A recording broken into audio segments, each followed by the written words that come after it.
Hey kids, welcome to Glenn Yaps. I am playing with a new toy I've added to my music gear. Surprise, surprise. We are working with a QSC Touch Mix 16 board. Digital mixer. I basically wanted it for monitoring on stage for my in-ear monitoring system, and also running a sub and two speakers as a small drum PA. Not using that for every gig, but it's just something I'm experimenting with. I already have the sub, a QSC sub, and the tops. So this is a digital mixer. It's 16 tracks of regular low impedance cable plugins, but it's also got 4 extra channels of mono and stereo, and you access them through various screens. This board has full effects.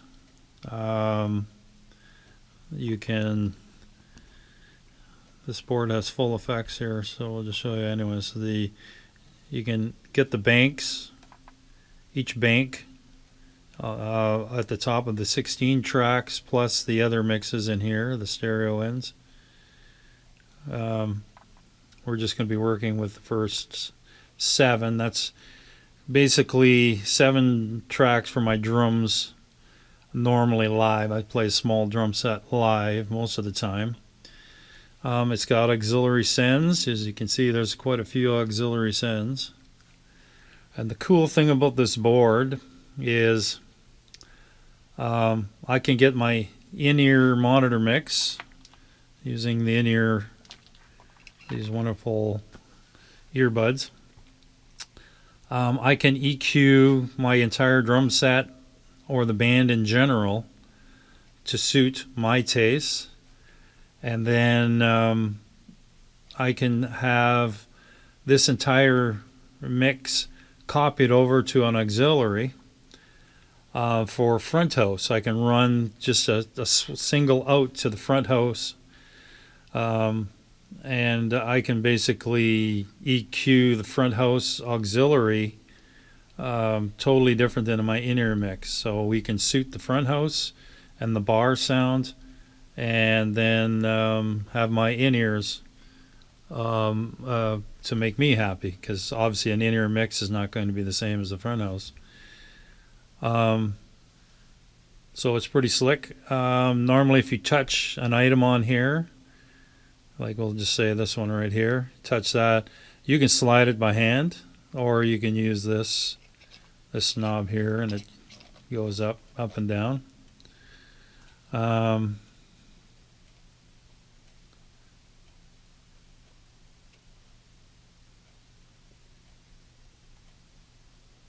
You have effects. You've got EQ, compressors.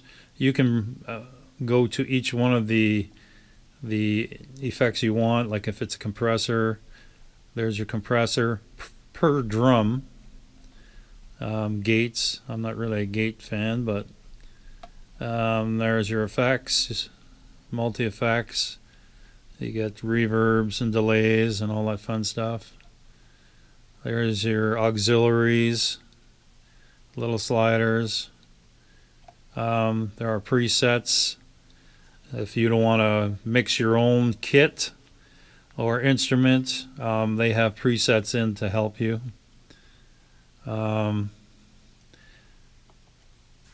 It's pretty slick. The board records also.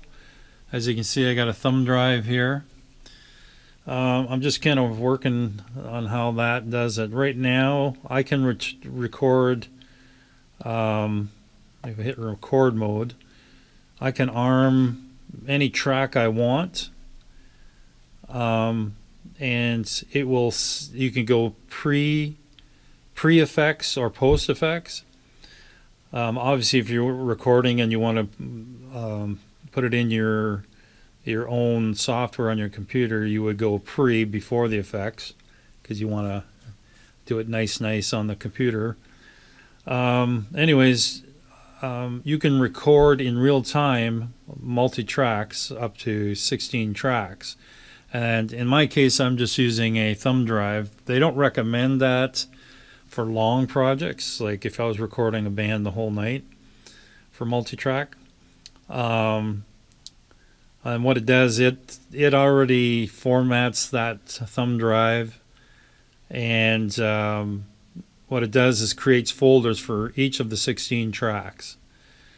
And you just have to title your project. Right now I've got it just called Test 1. Now what it can also do is, instead of doing the multi-tracks,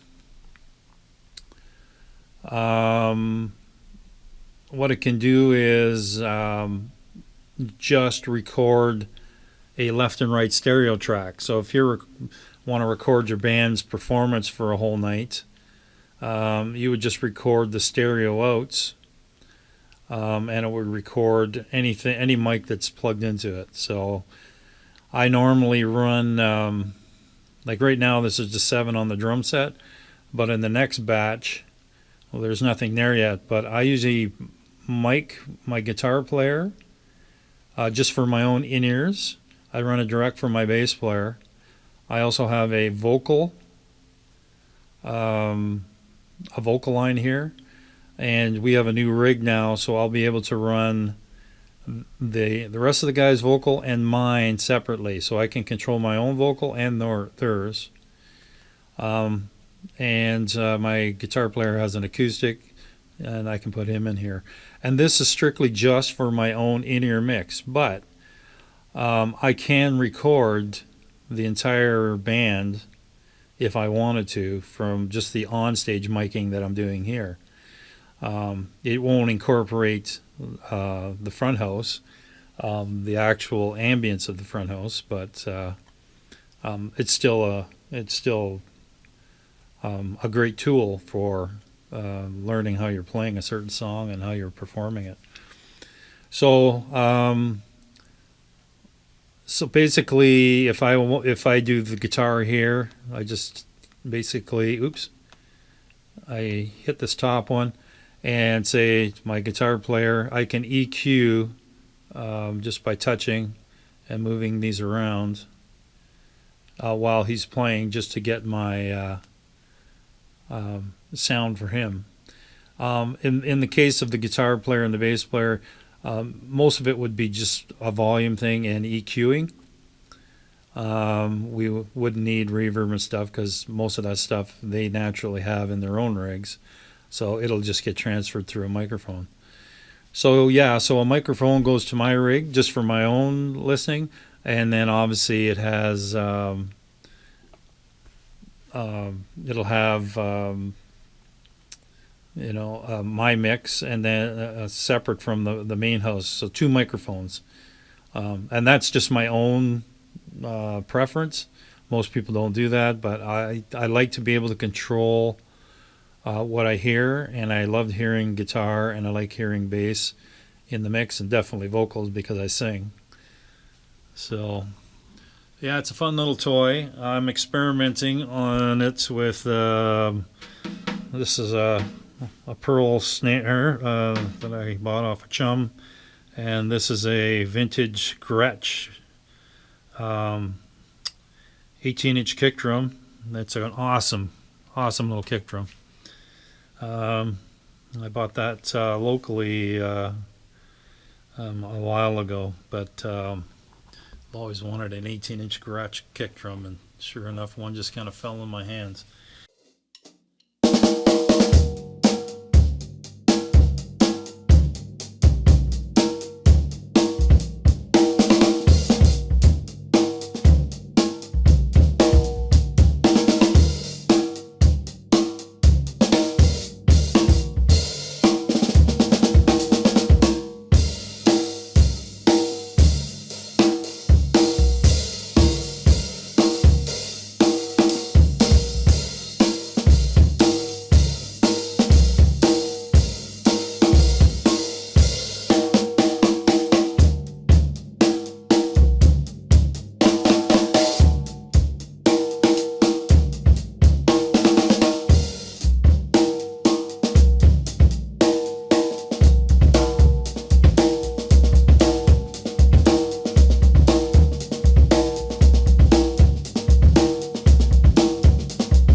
anyways, the QSC mixer. Also, what we'll be doing is in the other auxiliaries. I'll be running a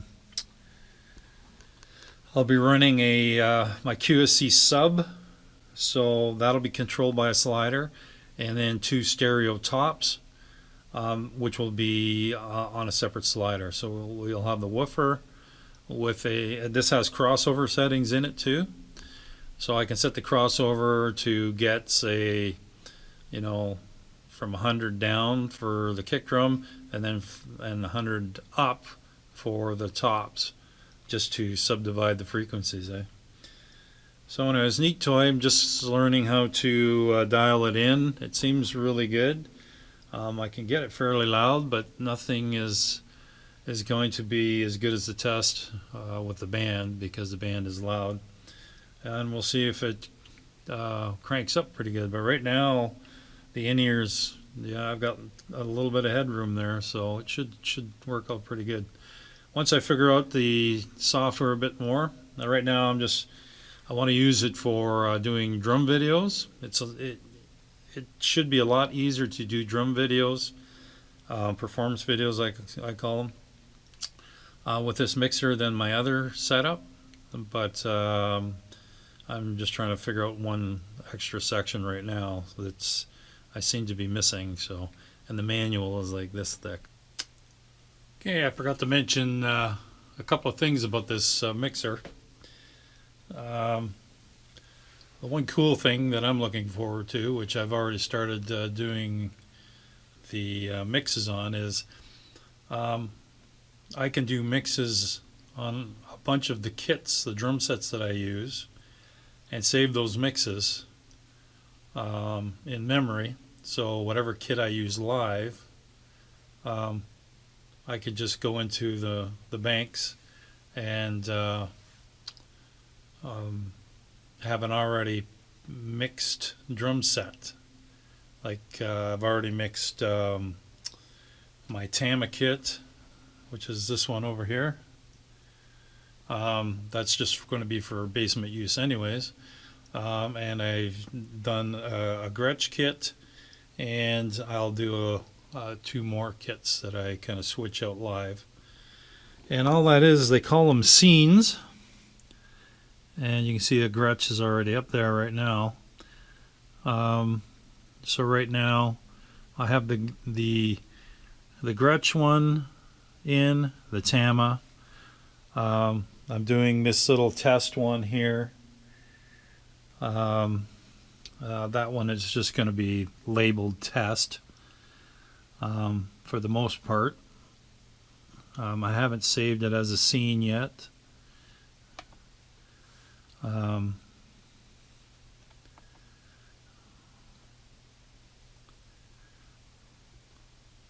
Oops.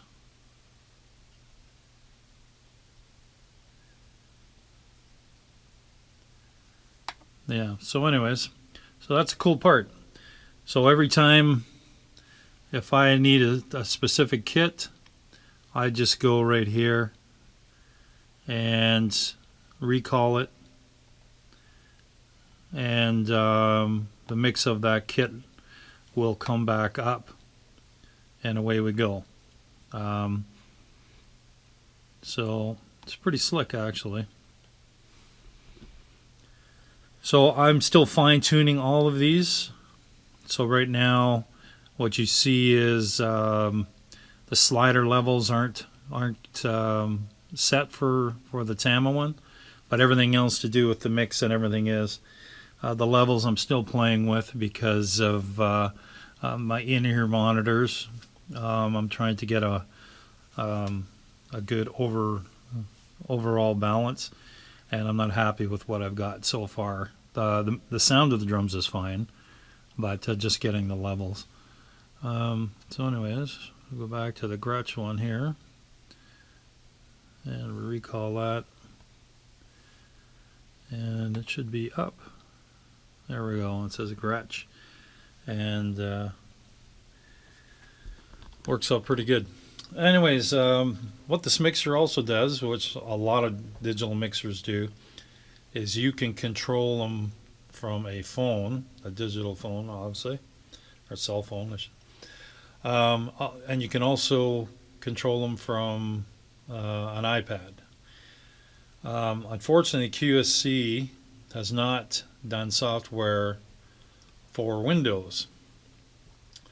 They do it for the iPhone and the Apple phone, I think. I don't know cell phones very well. So a musician online basically came up with this way to get around it. There's apparently a software program for Windows that allows you to run one of the phone apps, all the apps from a particular phone. So what you do is you put that software on your computer, you download the QSC's associated software that's phone related to operate this touch mix board, and this special software will allow you to run the mixer from in this case this is a Windows based tablet. This is my lyric sheets, anything to do with lyrics, and my music charts with all the musical notes. So the cool thing about that is that I can have a window open if this mixer is not near me, which in most cases it would be, and I can operate that. But the other cool thing is that if this was the main mixer for the band, and we have a similar one, a bigger one, what can happen is everybody with a tablet on stage or an iPad or a phone, they can control their own monitor mix in their own specific inner monitor mix or a floor wedge. It's pretty slick. It takes a little bit to set up, but now it's like you're not depending on a sound guy to give you what you need. You can do it yourself. So that's a beautiful thing, really. The only thing is anything with computers, they lock up, they freeze up, and then you're kind of screwed. You have to reboot the system. It's the only thing I'm not a fan of. But anyways, so that's the scoop. So far it's been a cool toy, and I mean the price, I got this for a deal. The price of the sound mixer is $2, so it's up there. I didn't pay that, and I got it slightly used and at a good price, so I can't argue. So that's the scoop for now. So anyways, thanks for watching.